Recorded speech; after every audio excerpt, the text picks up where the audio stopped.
Programang ito ay rated SPG. Striktong patnubay at gabay ng magulang ang kailangan. Maaaring may masiselang tema, lengguwahe, karahasan, sexual, horror o droga na hindi angkop sa mga bata. Ikaw ang aking dahala sa gabing madilim. Ikaw ang Malalaman na kaya kay ni Risa kung sino ang mastermind sa pagkidnap kay Don Pepe? Makumbinsi kaya ni Moira ang mag-ama na kumampi sa kanya? Magandang araw at eto na nga tayo sa ating pinakaabangang tagpo sa Abot Kamay na Pangarap. Welcome to my channel. Please don't forget to like, comment, and click the bell button para lagi kayong updated sa aking mga videos. Samantala, kinagabihan sa bahay ni Carlos at Lynette ay nag-usap ang mag-asawa tungkol sana sa sasabihin ni Lynette kay Annalyn.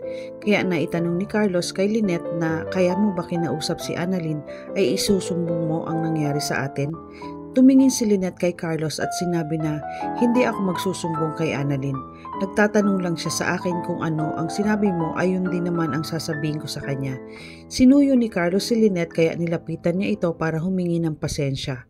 Inamin niya na kasalanan niya ang nangyari dahil nagpadala siya sa init ng ulo niya at selos na din kay RJ. Pinakiusapan ni Carlos si Lynette na sana kung magkaroon man ulit sila ng hindi pagkakaunawaan, sana ay hindi niya na ipaalam kay Annalyn kasi alam mo naman na gusto kong magkaayos kami at pag bumalik siya dito ay wala na tayong problema. Napaisip naman si Lynette sa sinabi ni Carlos at tumangulang siya. At para makabawi si Carlos kay Lynette sa ginawa sa kanya, sinabi nito na may sorpresa siya para sa kanya habang nakikinig lang si Lynette. Maya-maya ay may kinuha si Carlos sa drawer at ibinigay niya kay Lynette.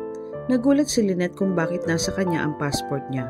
Ngumiti lang si Carlos at nang basahin niya ito ay bisa papuntang Japan. Ipinagtaka ito ni Lynette. Sabi ni Carlos na sasama ka sa Japan para makapag-banding kayo ng anak mo. Ikinatuwa ito ni Lynette at pinasalamatan niya si Carlos at sigurado siya na matutuwa si Annalyn. Niyakap niya si Carlos, habang kayakap niya si Carlos ay napapaisip si Lynette kung bakit ito ginawa ni Carlos. Ano ang magiging kapalit na naman ito?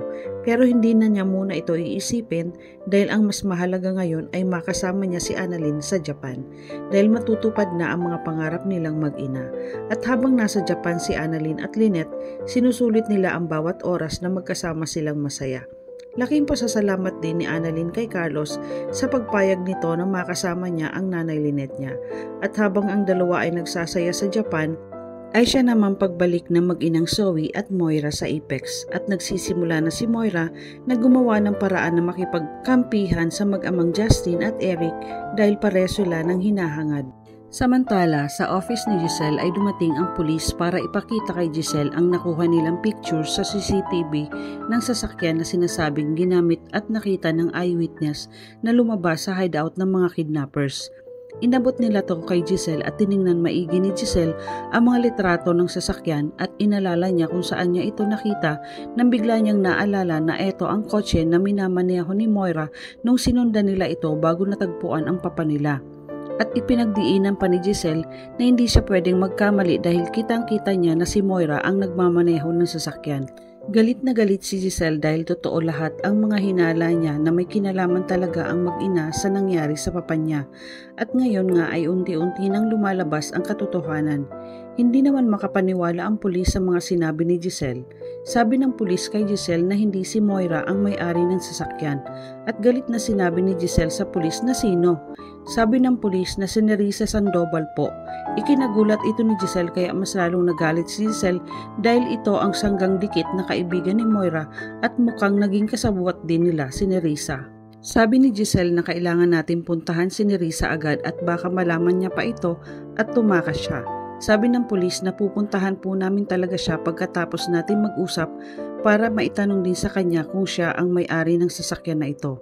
Sabi ni Giselle na sasama ako sa inyo, kailangan kong makaharap si Nerissa, kaya agad nagmadali na umalis ang mga ito.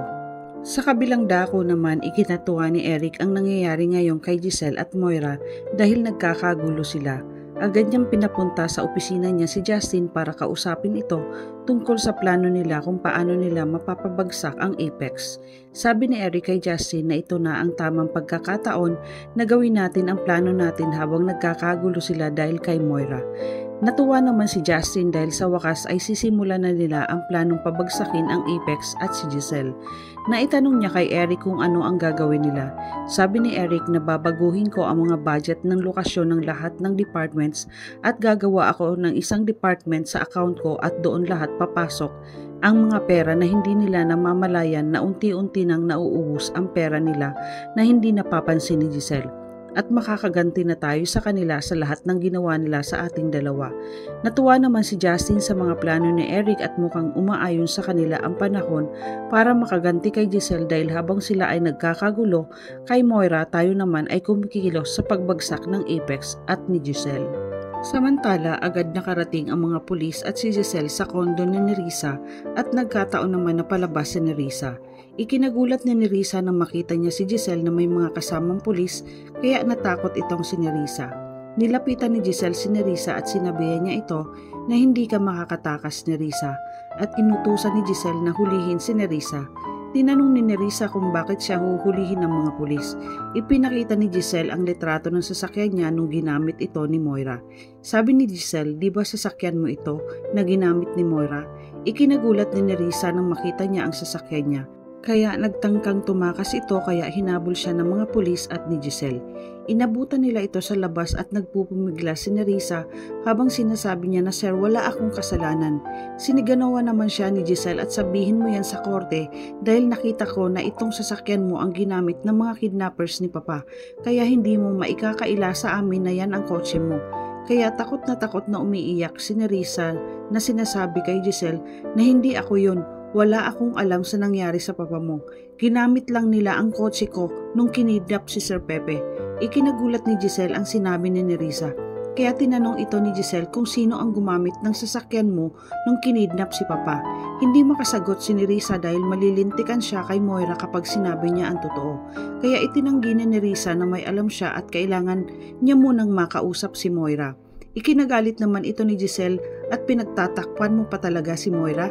Sige, dalhin nyo na yan sa presinto at doon mo ipaliwanag ang lahat. Walang nagawa si Nerissa kundi ang sumama na lang sa mga pulis. Samantala, nakita ni Moira si Justin habang naglalakad kaya tinawag niya ito. Walang nagawa si Justin kundi harapin si Moira.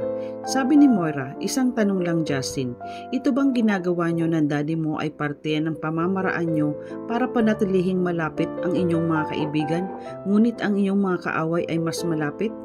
Nilakihan naman ng mata ni Justin si Moira at tinanong niya kung ano ang ibig mong sabihin. Sabi ni Moira, huwag mo nang i-deny, kitang-kita ko sa inyo ng daddy mo na parehas tayo ng gustong gawin kay Giselle. Huwag kang mag-alala, hindi ko kayo ibubuko, yun ay kung papayag kayo na magkampihan tayo. Nang sa ganun ay madali natin magagawa ang pabagsakin si Giselle.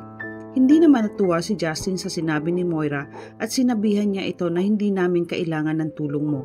Kung ano man ang iniisip mo ay wala akong pakialam at bakit naman kami kakampi sa'yo sa tulad mo na hindi pagkakatiwalaan. Ikinagulat naman ni Moira ang naging sagot ni Justin at sabay sinabihan niya kung wala ka nang sasabihin ay aalis na ako. Naiwan si Moira na hindi nakuha ang loob ni Justin at mukhang mahihirapan siyang kumbinsihin ang mag-ama na kampihan sila. Maya-maya ay tumunog ang telepono ni Moira at nakita niya na tumatawag si Nerissa. Agad niya itong sinagot at sinabi niya na bakit ka napatawag ni Nerissa. Sabi ni Nerissa kay Moira, tulungan mo ako, andito ako sa presinto ngayon. Nagulat si Moira kung bakit nasa presinto si Nerissa. Tinanong ni Moira kung ano ang nangyari. Umiiyak na sinabi ni Nerissa kay Moira na may witness na nakakita ng sasakyan ko sa CCTV kung saan ang hideout ng mga kidnappers ni Sir Pepe. Kaya tulungan mo ako dito Moira. Sinabihan na kita na ayaw kong madamay sa mga kalokohan mo. Nataranta si Moira sa sinabi ni Nerissa at hindi niya alam ang gagawin kung paano nila ito malulustan. Ngayon kapag nagkataon ay baka magsalita na si Nerissa sa mga nanalaman niya na si Moira ang mastermind sa pagdukot kay Sir Pepe. Sabi ni Moira na sige pupuntahan kita dyan at ibinaba agad ni Moira ang tawag ni Nerissa. Magsasalita na kaya si Nerissa sa mga nalalaman niya? Kumbinsi kaya ni Moira na magkampihan sila na mag-amang Justin at Eric? Malulusutan kaya ni Moira ang bagong ebidensya? Yan ang ating pakaaabangan dito lang sa Abot Kamay na Pangarap. Huwag bibitiw at huwag kalimutang mag-subscribe. Maraming salamat po and God bless.